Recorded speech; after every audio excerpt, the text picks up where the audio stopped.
नमस्कार, मैं हूं आपके साथ आशा सरमाल। आप देख रहे हैं रिपोर्टर, और रिपोर्टर में आज हम सबसे पहले बात करेंगे आज की बड़ी खबर की। आपको बताते चले कि बड़ी खबर जो है वो पुंछ के मेंढर से निकलकर सामने आ रही है, जहां पर आज कुछ युवकों को हिरासत में लिया गया है और इनके पास से गोला बारूद भी बरामद हुआ है और साथ ही साथ पोस्टर्स भी बरामद किए गए हैं। और आप देखिए कि किस तरह से युवा जो है वो अब किस गतिविधि में नजर आ रहे हैं, और जाहिर तौर पर इस पर सवालिया निशान यहां बनता है कि आखिर ये पूरी घटना क्या थी और किस तरह से इसको अंजाम देने की कोशिश की जा रही थी। तो साफ तौर पर आपको सीधा लिए चलेंगे पुंछ में ही। हमारे संवाददाता जमशेद मलिक इस वक्त हमारे साथ लाइव जुड़ चुके हैं, लेकिन उससे पहले एसएसपी का क्या कुछ कहना था, जरा वो सुन लेते हैं कि वो क्या कुछ पूरी अपनी जानकारी साझा कर रहे हैं। ये कल रात से एक जॉइंट सर्च ऑपरेशन जो है वो गलूता और नका मजाड़ी एरिया में, मेंढर के एरिया में कंडक्ट चल रहा था। इस जॉइंट ऑपरेशन में एसओजी मेंढर और 49 आरआर ने जॉइंटली इसको कंडक्ट किया। इसी सर्च ऑपरेशन के दौरान एक गाड़ी जो है वो रोकी गई, जिसमें दो शख्स थे। जब उनसे पूछताछ की गई तो उनकी जो मूवमेंट थी वो तो सस्पिशियस लगी, और जब फर्दर क्वेश्चनिंग की गई तो फिर उसके बाद उन्होंने ये एडमिट किया कि उनके लिंक्स जो हैं वो पाकिस्तान में हैं, और उसी क्वेश्चनिंग के बिना पर उनके घर से जो है वो 6 जो है ग्रेनेड बरामद हुए। साथ में कुछ पाकिस्तान लश्कर-ए-तौबा के गजनबी फोर्स के जो पोस्टर्स हैं वो भी मिले, बैलून्स मिले जिनके ऊपर पाकिस्तान के निशान हैं। और फिर जब उनका मोबाइल जो है वो उसको किया गया, उसमें क्रैक किया गया, तो उस मोबाइल की जो डिटेल्स हैं वो उससे पूरा पता चलता है कि इनका जो ये ग्रेनेड लाने का जो इनका मंसूबा था वो यही था कि यहाँ किसी जो टेंपल है उसके ऊपर ग्रेनेड थ्रो करने का था। और उसमें इवन एक्सप्लेन किया गया है कि कैसे ग्रेनेड जो है वो खोलना है, उसको कैसे ऑपरेट करना है। और पाकिस्तान की तरफ से पूरी हिदायत थी कि आपने किस पर्टिकुलर जो टेंपल है, अड़ी टेंपल है मेंढर का, जहाँ पे इस ग्रेनेड को थ्रो होना था। तो फिर फर्दर जब इनसे और इंटरोगेशन की गई तो 2 लोग और हमने अप्रीहेंड किए हैं, जो एलसी के पास डाबी विलेज है बालाकोट में, वहाँ के रहने वाले हैं। उनसे भी पूछताछ जो है वो जारी है। कुल मिलाकर के ये बहुत बड़ी कामयाबी है, क्योंकि अगर ये अपने मंसूबों में कामयाब हो जाते तो यहाँ पे कम्युनल हार्मनी जो हमारी यहाँ पुंछ की है उसको नुकसान पहुँचता, और जिससे ये भी पता चलता है कि पाकिस्तान की तरफ से पूरी कोशिश है कि यहाँ पे अमन और जो शांति है उसको कैसे ख़राब किया जा सके। चलिए, तो आपने देखा कि एसएसपी का क्या कुछ कह रहा था, किस तरह से पूरे सूरत हाल जो है वो पुंछ के मेंढर इलाके के अंदर बने हुए हैं, लेकिन इन लड़कों को यहां पर धर दबोचा गया है। सुबह से ही ग्राउंड जीरो पर हमारे संवाददाता जमशेद मलिक जुड़े हुए थे। चलिए, इनसे रुक कर लेते हैं, बातचीत कर लेते हैं कि आखिर क्या पूरी कहानी है, किस तरह से पूरी घटना को अंजाम देने की कोशिश की जा रही थी। तो जमशेद, सबसे पहले यही बताइए कि आखिर ये युवक थे कौन और किस तरह से पूरी घटना को अंजाम देने की कोशिश की जा रही जी? जी बिल्कुल, अगर ये कहें कि जम्मू कश्मीर पुलिस, खास करके पुंछ पुलिस के लिए एक बहुत बड़ी कामयाबी है कि यहाँ 4 युवकों को गिरफ्तार किया गया है, जिनके कब्जे से 6 हैंड ग्रेनेड, जम्मू कश्मीर गजवे हिंद के पोस्टर के साथ साथ लश्कर-ए-तौबा के पोस्टर भी मिले हैं। सबसे बड़ी बात ये पुलिस के लिए कामयाबी मानी जा रही है कि जिस तरह पुलिस की तरफ से खुलासा किया गया है कि ये हरनी टेंपल पे अटैक करने का मंसूबा बनाया हुआ था, जिस मंसूबे को पुलिस ने नाकाम कर दिया। अगर ये अपने मंसूबे में कामयाब हो जाते तो हालात बहुत ज़्यादा बिगड़ सकते थे। और सबसे बड़ी बात ये भी कही गई है कि इन लोगों का जो लिंक है वो पाकिस्तान के साथ जुड़ा हुआ है, क्योंकि खुसूसी नाके लगाए गए थे, जिसके चलते 2 युवकों को गाड़ी में रोका गया, जिनसे पूछताछ करने के बाद ये खुलासा हुआ कि इनके कब्जे से हथियार भी बरामद किए, गोला बारूद बरामद किया गया। और उसके बाद इनसे जब पूछताछ आगे बढ़ाई गई तो उसमें 2 लोगों का और नाम आया जो बिल्कुल लाइन ऑफ कंट्रोल बालाकोट के नज़दीक के रहने वाले हैं। उन दोनों को भी हिरासत में ले लिया गया, क्योंकि बालाकोट एक ऐसा इलाका है जहां पाकिस्तान की तरफ से लगातार सीज फायर के उल्लंघन देखने को मिलते हैं। और इससे पहले भी बालाकोट इलाके से बाप और बेटी को भी हिरासत में लिया गया था, जिनसे भारी तादाद में असला गोला बारूद बरामद किया गया था। जमशेद, क्या लगता है कि जिस तरह से युवक इस पूरे दौर के अंदर फंसते हुए दिख रहे हैं, क्या लगता है मानसिकता क्या रही है और किस तरह से ये पूरी घटना यहाँ पर की गई? निकुल जी बिल्कुल, अगर ये कहें युवकों की बात जहां तक कहें कि इनका कोई पॉलिटिकल बैग भी है, कुछ पीछे से नजर आ रहा है, और सबसे बड़ी बात है कि इनका कोई क्रिमिनल रिकॉर्ड इससे पहले नजर नहीं आ रहा अभी तक, मगर किस तरह इन लोगों के लिंक जुड़े ये आने वाले वक्त में तशवीश में जो पुलिस की तहकीकात होगी उसमें सामने होगा, क्योंकि पुलिस की अभी शुरुआती तहकीकात है जिसमें इन लोगों को हिरासत में लिया और इनसे बड़े खुलासे जरूर इन लोगों की तरफ से किए गए। इनमें सबसे बड़ा खुलासा जो इनकी तरफ से ये किया गया है कि टेम्पल पे अटैक करने का इनका मंसूबा था, जो बहुत बड़ा मंसूबा इनका था, जिसको पुलिस ने नाकाम कर दिया। इस मंसूबे में अगर ये कामयाब हो जाते तो हालात बहुत ज्यादा यहाँ के खराब हो सकते थे। सबसे बड़ी बात ये जमशेद, मैं आपसे जानना चाहूंगी कि जो मंदिर को लेकर घटना करने की कोशिश की गई थी, क्या इन लड़कों की तरफ से खुलासा किया गया है? जी बिल्कुल गुरुजी, ये एसएसपी की तरफ से ये बात सामने रखी गई है कि पहली इब्तदाई तहकीकात में इन लोगों की तरफ से ये बात सामने आई कि टेंपल पे इन लोगों ने अटैक करना था। इससे अगर ये टेंपल पे अटैक करने में कामयाब हो जाते तो हालात बहुत ज़्यादा खराब हो सकते थे, मगर पुलिस के लिए बड़ी कामयाबी जरूर रहेगी। हालांकि हमने पुलिस से ये भी पूछा है कि जो पिछले कुछ दिन पहले पुशाना पुंछ इलाके में इनकाउंटर हुआ था जिसमें 2 मिलिटेंटों को मार गिराया गया था, क्या उन लोगों का इनसे कोई लिंक था? तो एसएसपी पे इस पे ये कहा था कि जो ये लोग पकड़े गए, जो मारे गए थे, उन लोगों का जो इन्फिल्ट्रेशन हुआ था उसी लिंक को ट्रेस कर रहे थे कि उसी के चलते ये सर्च ऑपरेशन चलाया जा रहा था कि क्या यही रूट इस्तेमाल हुआ। और उसी दौरान इन 2 युवकों की गाड़ी रोकी गई है जिसमें से पूछताछ के बाद इनको हिरासत में लिया गया और इनसे ये। लेकिन जमशेद, यहाँ बड़ा सवाल ये भी बनता है और एक बड़ा सवालिया निशान उन लोगों पर लगता है जो सीमावर्ती इलाके के बिल्कुल नजदीक रहते हैं। यानी कि अगर ये लड़के वहां के रहने वाले हैं या वहां के लोगों से इनका कोई तार जुड़ता है तो जाहिर तौर पर उन लोगों पर भी सवालिया निशान लग जाता है जो बिल्कुल तारबंदी के पास में रहते हैं, फेंसिंग के पास में रहते हैं। जी गुरुजी बिल्कुल, अगर उन लोगों की हम बात करें, जिस तरह मैंने पहले भी कहा कि बालाकोट सेक्टर में इससे पहले भी कुछ महीने पहले भी हथियारों के साथ बाप और बेटी को भी गिरफ्तार किया गया था, बिल्कुल लाइन ऑफ कंट्रोल के नजदीक। अगर जिस तरह पाकिस्तान की तरफ से लगातार सीज फायर के उल्लंघन देखने को मिलते हैं और उस उल्लंघन के दौरान घुसपैठ की कोशिशें करवाई जाती हैं और घुसपैठ की कोशिशें नाकाम हो रही हैं। अब हथियारों की स्मगलिंग का दौर जो देखने को मिल रहा है, क्योंकि इससे पहले भी ये वारदात हुई, इससे पहले की भी अगर हम बात करें, बीजी इलाके से भी पुलिस ने 247 पकड़ी थी एक गाड़ी के अंदर से। इस इलाके में मूवमेंट बढ़ती जा रही है क्योंकि पाकिस्तान जहां सीज फायर उल्लंघन के दौरान घुसपैठ की कोशिशें करवा रहा है उसमें नाकाम हो रहा है। अब हथियारों की स्मगलिंग का सिलसिला देखने को मिल रहा है और इसके लिए सबसे बड़ी बात यह है कि हमारी फोर्सेस पूरी तरह तैयार रहती हैं और फोर्सेस की ये बड़ी कामयाबी जरूर मानी जाएगी क्योंकि फोर्सेस की काफी दिनों से।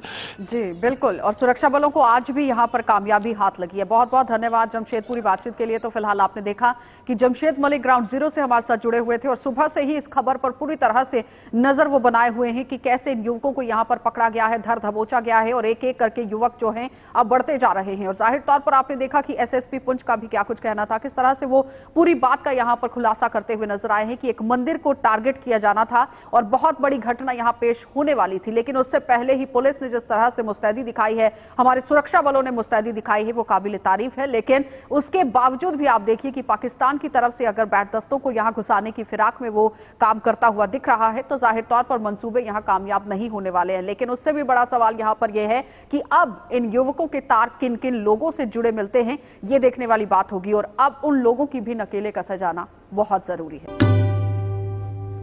चलिए अब आपको लिए चलेंगे कश्मीर, और कश्मीर में भी आज भारतीय जनता पार्टी के राष्ट्रीय महासचिव पहुंचे हुए हैं। तरुण चुग वहां पर पहुंचे, अपने कार्यकर्ताओं को संबोधित किया गया। हमारे सहयोगी तजम्मुल के साथ खास बातचीत हुई है चुग की, देखिए क्या कुछ बातचीत हुई।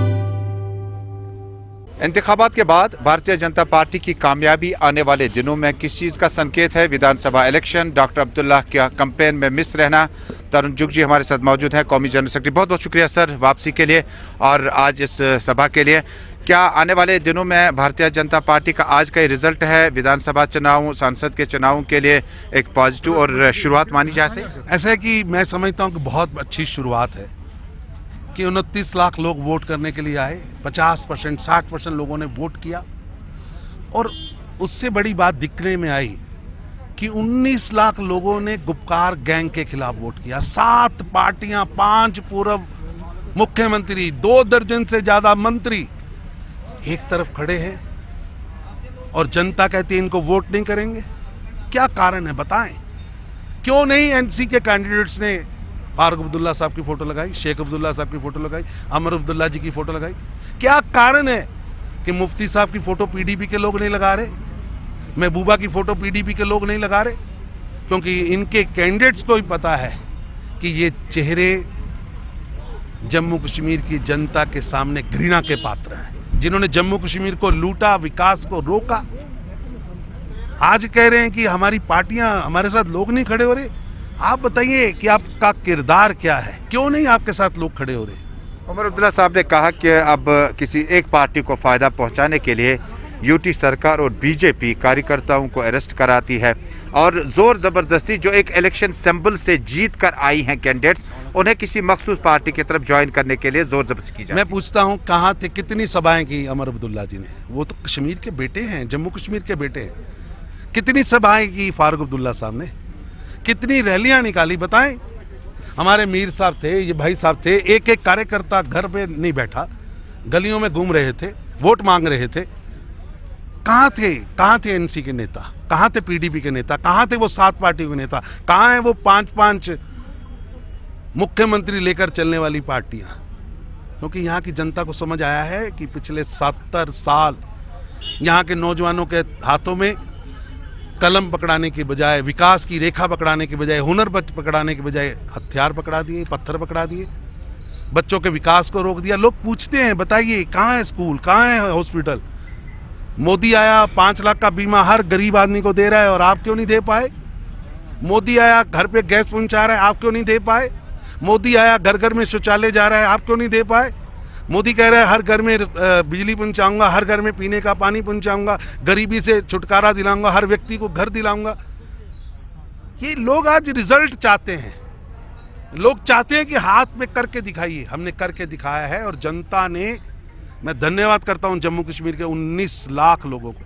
29 लाख का भी धन्यवाद है कि उन्होंने वोट किया, लेकिन 19 लाख लोगों ने तय किया कि ये 7 पार्टियों का गैंग नहीं चाहिए। इलेक्शन के बाद इन बातों का तज़किरा उमर अब्दुल्ला ने किया, महबूबा मुफ्ती ने किया, इंतखाबात हुए, अंदर से दरवाजा बंद करके आप खड़काएंगे कि हमें कोई जाने नहीं दे रहा। सच तो था कि इनको कोई बुला नहीं रहा था, इनके कैंडिडेट्स इनको बुला नहीं रहे थे। मैं इनसे पूछना चाहता हूं, आज आपसे अपनी पार्टियां नहीं सिमट रही हैं? कहीं बेग साहब जा रहे हैं, कभी कोई जा रहा है। लोगों के लिए आप आज बहुत बड़ी लाइबिलिटी। सर, काफ़ी इंडिपेंडेंट कैंडिडेट जीते। आपने कई एक इंटरव्यूज में गुलिस्तान न्यूज़ नेटवर्क को कहा था कि बड़े उम्मीदवार जो हैं जो निर्दलीय हैं, जो किसी पार्टी से नहीं है। क्या बीजेपी राब्ते में है कि ऐसा है कि ये लोकतंत्र है? ये बात पक्की है, जो इंडिपेंडेंट जीते हैं वो पीडीपी, एनसी, गुपकार गैंग के खिलाफ लड़के जीते हैं। 11 लाख लोगों ने इंडिपेंडेंट्स को वोट दिया और वो 11 लाख लोगों ने वहां पर, क्योंकि भाजपा नहीं थी, 7-7.5 लाख लोग हमें वोट गए। 11 लाख वो लोग थे जहां भाजपा नहीं थी, वो इनको वोट नहीं करना चाहते थे। उन्होंने अपने क्षेत्र के किसी बेटे को, किसी बेटी को चुना। यानी वो जो इंडिपेंडेंट्स हैं वो पीडीपी और गुपकार के खिलाफ, एनसी के खिलाफ, अब्दुल्ला एंड सन्स के खिलाफ, मुफ्ती एंड सन्स के खिलाफ विकास के लिए सामने आए हैं। अब आप इन नौजवानों को झूठे लारों से नहीं चला सके, इन्हें विकास करके दिखाना पड़ेगा। इन्हें यहाँ पर सड़कें, हॉस्पिटल, आपको स्कूल्स, स्टेडियम्स अब देने होंगे। इनको विकास चाहिए और भाजपा यहाँ विकास लाए। आखिरी सवाल होगा कि आपके कार्यक्रम में आप क्या कहाँ जा रहे हैं, किस तरह के प्रोग्राम है आपके? हैं जी, आपका अगला कार्यक्रम क्या है? भारतीय जनता पार्टी जनता के बीच जाएगी, जनता से चर्चा करेगी, विकास की नई यहाँ पर इतिहास लिखा जाएगा। विकास की ओर अब बढ़ना है, अब हमें पीछे नहीं आगे चलना है। मुड़ के वुमेन्स के लिए खुसूसी रिजर्वेशन रखी गई है, शुपियान, पुलवामा, अनंतनाग। ऐसा है कि इस यहाँ पर ना एसटी को रिजर्वेशन था, ना एससी को रिजर्वेशन था, ना महिला को रिजर्वेशन। अब सभी को दिया जा रहा है। जिस तरह पूरे देश के अंदर, चाहे वो तमिलनाडु हो, चाहे वो केरल हो, चाहे वो अंडमान निकोबार हो, चाहे मध्य प्रदेश हो, जो अधिकार नागरिकों को वहाँ है वो इन अधिकार यहाँ की बेटियों को, यहाँ के नागरिकों को मिले। बहुत बहुत शुक्रिया। कौमी general secretary Bharatiya Janata party तरुण चुग के मुताबिक जम्मू कश्मीर में इंतखाबात हुए, अच्छे माहौल में हुआ। आपको याद होगा कि टैगोर हॉल श्रीनगर में आज डीडीसी, यूएलबी, काउंसलर्स, पंच, सरपंचों की जीत के बाद जिन लोगों को यहाँ पर आज लाया गया था उनकी हौसला अफजाई की गई, फेलिसिटेट किया गया। और तरुण चुग के साथ साथ विबोध गुप्ता, अशोक कोल, सोफी यूसुफ और बाकी लीडरान ने कहा कि जम्मू कश्मीर में जिस तरह से अब शुरुआत हो चुकी है कमल खिलने की, और ये सफ़र जारी रहेगा। देखने वाली बात होगी कि उमर अब्दुल्ला के इल्ज़ामात के बाद कि बीजेपी अब ताकत का इस्तेमाल करके एक चुनावी उम्मीदवार जो जीत के आए हैं उन्हें किसी मखसूस पार्टी में जाने के लिए कहती है। ये इल्ज़ाम, आरोप और एलिगेशन जो है उमर अब्दुल्ला ने लगाई, जिसके जवाब में तरुण चुग ने कहा कि इसमें हकीकत नहीं है। इमरान तारिक के साथ तजुम्मुल इस्लाम, गुलिस्तान न्यूज़ नेटवर्क, श्रीनगर, कश्मीर। उसके साथ ही अब आपको लिए चलेंगे शहर श्रीनगर, और शहर श्रीनगर में भी किस तरह से ट्रैफिक पुलिस काम करती हुई दिख रही है, लेकिन फिर भी सवालिया निशान यहां पर बनते हुए दिख रहे हैं। इरफान के पास चलते हैं। इरफान क्या रिपोर्ट दिखा रहे हैं? एक जानिब वादी कश्मीर के ट्रैफिक का हाल बेहाल है, तो दूसरी जानिब अगर बात करें तो नेशनल हाईवे में अब मनमानी चलनी शुरू हो गई है।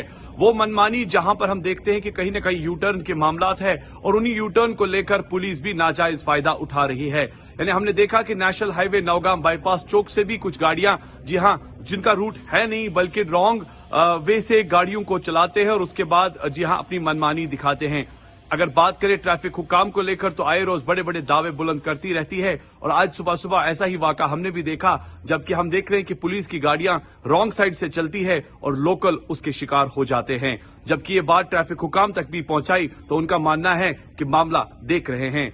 मामला देखते देखते हमने देखा कि ट्रैफिक हुकाम जो है काम तो कर रहा है, मगर जिस तरीके से काम होना चाहिए था उस काम पर लाजमन एक हथौड़े की भी जरूरत है। यानी कानून अगर सबके लिए है तो उसमें पुलिस को भी कानून पर चलने की जरूरत है।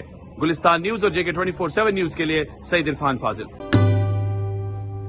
चलिए अब आपको डोडा लिए चलेंगे, और डोडा के अंदर भी बस स्टैंड में किस तरह से ड्राइवरों को परेशानी के दौर से गुजरना पड़ रहा है, क्योंकि बैठने की सुविधा नहीं है, शौचालय की सुविधा नहीं है, और क्या क्या सुविधाएं वहां पर नहीं है। इसी पर ज्यादा जानकारी हमारे संवाददाता वसीम हमें दे रहे हैं, देख लीजिए।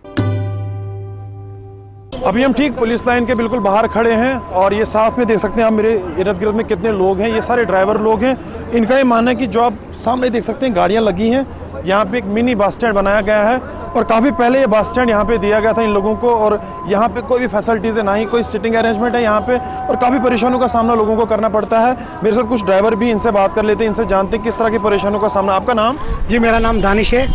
दानिश जी, किस तरह की परेशानियों का सामना आपको यहाँ पे करना पड़ रहा है? सर परेशानी हमको ये एक आरजी मतलब चंद दिनों के लिए कुछ स्टैंड दिया गया था, लेकिन इन्होंने इसको परमानेंट स्टैंड बना लिया। हमारे से यहाँ अड्डा भी हम देते हैं और हम यूनियन का भी चलाते हैं, लेकिन हमको उस चीज़ की कोई फैसिलिटी नहीं है। हमको बहुत सारी प्रॉब्लम क्रिएट है। गाड़ी लगाने की जगह नहीं है, सवारी भरने की जगह नहीं है। कभी DSP आके चलान कर जाता है, कभी SHO आके गाड़ी ले जाता है, कोई चलते चलते कागज़ ले जाता है, कभी तहसीलदार ले जाता है। तो हमें बहुत सारी प्रॉब्लम्स क्रिएट आई हैं। जज ने 1000 बार यहाँ से कागज़ ले लिए हमने, फिर हमने पैसे भर के वो कागज़ लिए। एक यहाँ पे कोई भी प्रॉपर सिस्टम नहीं है अड्डे का। मैं आपको बताता हूँ, सिटिंग अरेंजमेंट, वेटिंग अरेंजमेंट कोई यहाँ? सर सिटिंग अरेंज को तो छोड़ो, वो तो हम कर लेते, कहीं भी बैठ लेते। यहाँ बाथरूम नहीं है सर। बाथरूम जो ड्राइवरों का सबसे बड़ा मुद्दा होता है कि घर से पीने के लिए पानी नहीं है, बैठने के लिए कोई जगह नहीं है। ऐसे हैं जैसे समझो कचरा समझ के हमको छोड़ दिया गया है। लेकिन मैं आपको बताता चलो, यहाँ से कम भी 15 रूट्स की गाड़ियाँ हैं।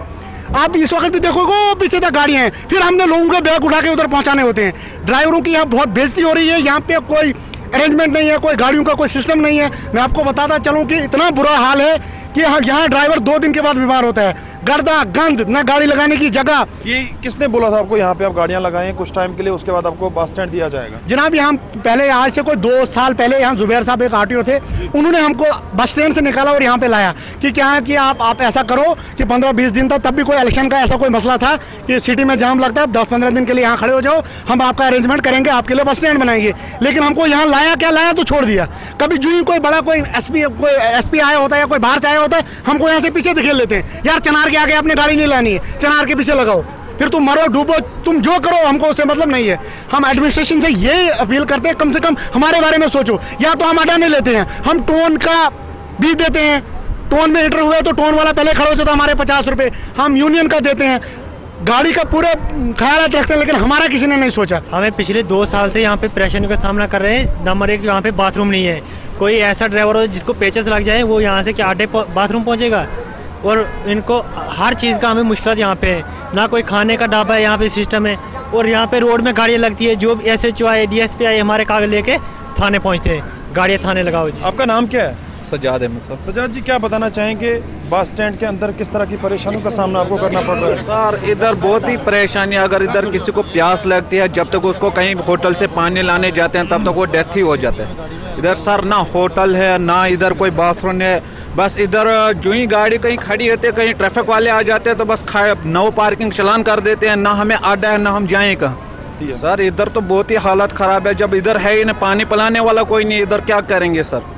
ये वो बोलते हैं नहीं, इधर कोई आता भी है तो उसको गाड़ी यहीं लगानी पड़ती है। मतलब उधर पीछे जो ही अकरमाबाद से क्रॉस होते हैं तो टोन वाला उधर ही खड़ा होता है, बोलते हैं हमारा अड्डा दे दो, लेकिन हमें अड्डे में रुकने के लिए बात नहीं, कहीं अगर किसी के साथ सलाम करते हैं तब तक चलान वाला पीछे से खड़ा हो जाता है, चलान कर देता है। बस स्टैंड के लोग हमारे साथ बात करते थे जो अलग अलग रूट्स पे चलते हैं, और साफ तौर पे उन्होंने बताया कि ट्रैफिक पुलिस जब भी यहाँ पे आती है चलान करती है, और ना ही कोई बस स्टैंड यहाँ पे रजिस्टर्ड कोई बस स्टैंड है, ना ही कोई बाथरूम है, और ना ही कोई सिटिंग अरेंजमेंट है। तो जो भी कंसर्न डिपार्टमेंट है उनको इस चीज़ पे ध्यान देना है।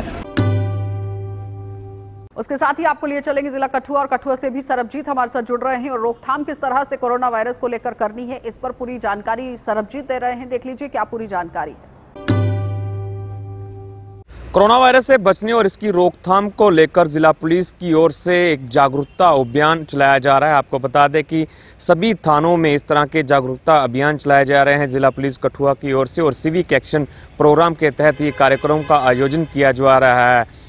बीपीएल फैमिलीज को जो गरीब तबके से आते हैं उन लोगों को जागरूक करने के उद्देश्य से ये कार्यक्रम का आयोजित करवाए जा रहे हैं। उसी कड़ी में आज राजबाग थाना में भी इस तरह का कार्यक्रम आयोजित करवाया गया, जिसमें अतिरिक्त जिला पुलिस प्रमुख रमनीश गुप्ता मुख्य अतिथि के रूप में उपस्थित हुए। इस दौरान वहां पर मौजूद 50 से अधिक परिवारों को कोविड-19 किट्स जो हैं वो बांटी गई। उनमें कोविड-19 से बचने के लिए, बचाव के लिए जो इक्विपमेंट की हमें ज़रूरत रहती है वो इट्स किट्स में लाभकारी यंत्र जो हैं वो डाले गए हैं। इसमें थर्मामीटर के अलावा मास्क और सैनिटाइज़र के अलावा कुछ इम्यूनिटी बूस्टर जो दवाएं हैं वो भी यहाँ डाली गई हैं। पुलिस का कहना है कि सभी थानों में इस तरह के कार्यक्रमों का आयोजन करवाया जाएगा और उन लोगों को ये किट्स भेंट की जाएंगी जो लोग गरीब तबके से बिलोंग करते हैं, जिन लोगों के पास इतनी क्षमता नहीं है कि वो लोग थर्मामीटर खरीद सकें, ऑक्सीमीटर खरीद सकें और ना ही मास्क खरीद सकते हैं। ऐसे में पुलिस की एक, जम्मू कश्मीर पुलिस की एक पहल है और इसी पहल के चलते इन लोगों को मुफ्त में ये कोरोना किट्स भेंट की जा रही हैं। कठुआ से वीडियो जर्नलिस्ट कुलदीप चौधरी के साथ सरबजीत सिंह, JK 24/7 न्यूज़ के लिए। चलिए अब आपको लिए चलेंगे जिला सांबा, और जिला सांबा से भी दिखा देते हैं कि किस तरह से ऋषि खजूरिया हमारे साथ जुड़ रहे हैं और वहां पर सूरत हाल क्या कुछ है, देखिए। तो आज से सांबा जिला के प्रसिद्ध ऐतिहासिक गगवाल नरसिंह धाम मंदिर में रथ खड़े मेले की शुरुआत हो चुकी है, और ये रथ खड़ा मेला हर साल 27 दिसंबर को शुरू होता है और ये एक हफ्ता तक मेला रहता है। और इसमें बड़ी बात यह है कि नरसिंह भगवान जी के जितने भी भक्त हैं, भगवान नरसिंह जी का आशीर्वाद पाने के लिए मंदिर का रुख करते हैं। और मेरे पीछे की भी तस्वीरें आप साफ तौर पर देख सकते हैं कि यहाँ पर भारी रथ जो वो श्रद्धालुओं का देखा जा रहा है, और उसी के साथ साथ कोविड का भी खास ख्याल रखा जा रहा है। यानी जो भी भक्त मंदिर में माथा टेकने के लिए आ रहे हैं उनको कहा जा रहा है कि आप मास्क पहन के आइए, क्योंकि कोविड अभी खत्म नहीं हुआ है। लेकिन इस मेले की अगर बात करें तो इस मेले की एक ही विशेषता है, एक ही महत्व है कि सूरज भगवान जी का जो रथ है वो एक दिन के लिए खड़ा हो जाता है, यानी दिन और रात बराबर हो जाते हैं। तो इसी के महात्म को देखते हुए ये रथ खड़ा मेला हर साल नरसिंह धाम गगवाल मंदिर में आयोजित किया जाता है। और इस मेले की क्या और विशेषता है, यहाँ के स्थानीय लोगों से जानने का प्रयास करते हैं। यहाँ गगवाल ब्लॉक के जो BDC चेयरमैन है उनसे जानने का प्रयास करते हैं। तो सबसे पहले आपको बहुत बहुत शुभकामनाएं। रथ खड़ा मेला आज से शुरू हो चुका है गगवाल के नरसिंह धाम मंदिर में, और इसकी एक विशेषता है, इसका एक महात्म है। सबसे पहले आपसे ये महात्म, ये विशेषता जानने का प्रयास करेंगे। आज नरसिंह धाम गगवाल में नरसिंह मंदिर में रथ खड़े का मेला जो शुरू हो गया है, ये 8 दिन चलता है मेला। इसमें बड़ी बात यह है कि जो पहाड़ी लोग दूर दराज से, पुंछ, राजौरी, डोडा, भद्रवाह, किश्तवाड़ और दूर दराज इलाके से जो लोग आते हैं वो अपने अपने जो पूरे साल में उन्होंने बस्तर बनाए होते हैं, कंबल बनाए होते हैं, कोट बनाए होते हैं, पट्टू बनाए होते हैं, शाल बनाए होते हैं, और जैसे कि जिमीदारों के औजार कुछ दराट होते हैं जहां वो लेके आते हैं, और बड़े सारे जो बड़ा अपना प्रोडक्ट बना के पूरे साल में जो बनाते हैं, और गगवाल में आके करोड़ों रुपए की उनकी सेल होती है। तो पूरी रोजी रोटी इसी पे निर्भर रहती है उनकी। तो उनको एक बड़ा मौका मिलता है यहाँ, जहाँ के बाकी जो गगवाल के जितने भी निवासी हैं, जितने भी लोग बाहर से श्रद्धालु आते हैं, उनके लिए रहने का, खाने का, पीने का व्यवस्था करते हैं और उनका स्वागत करते हैं। जो महत्वता है, विशेषता है, ये वही है कि भगवान सूर्य जी का एक दिन के लिए रथ खड़ा हो जाता है, दिन और रात बराबर हो जाते हैं और आज से दिन जो है वो बढ़ना शुरू हो जाएंगे। ये एक हफ्ता तक मेला लगता है और ये सबसे पहले विजुअल्स हम आपको नरसिंह धाम गगवाल मंदिर से आपको बता रहे हैं कि आज से रथ खड़े मेले की शुरुआत हो चुकी है, यानी आज 27 दिसंबर है और आप लोग भी यहाँ पर आए, माथा टेके और भगवान नरसिंह जी का आशीर्वाद पाएं। चलिए अब आपको लिए चलेंगे जम्मू और जम्मू के भी सूरत हाल दिखा देते हैं, क्योंकि एक तरफ मौसम ने करवट बदल ली है और दूसरी तरफ कल यहां पर शपथ ग्रहण समारोह जो है वो होने वाला है, क्योंकि डीडीसी चुनाव हो चुके हैं और जाहिर तौर पर अब कल जितने भी जीते हुए नुमाइंदे हैं वो शपथ यहां पर लेने वाले हैं और जाहिर तौर पर जितने भी मतदाताओं ने मतदान किया है उन्होंने कई उम्मीदें अपने उम्मीदवारों के साथ लगाई हैं। अब देखना यह है कि वो उम्मीदवार कितना उम्मीदों पर खरा उतरते हैं।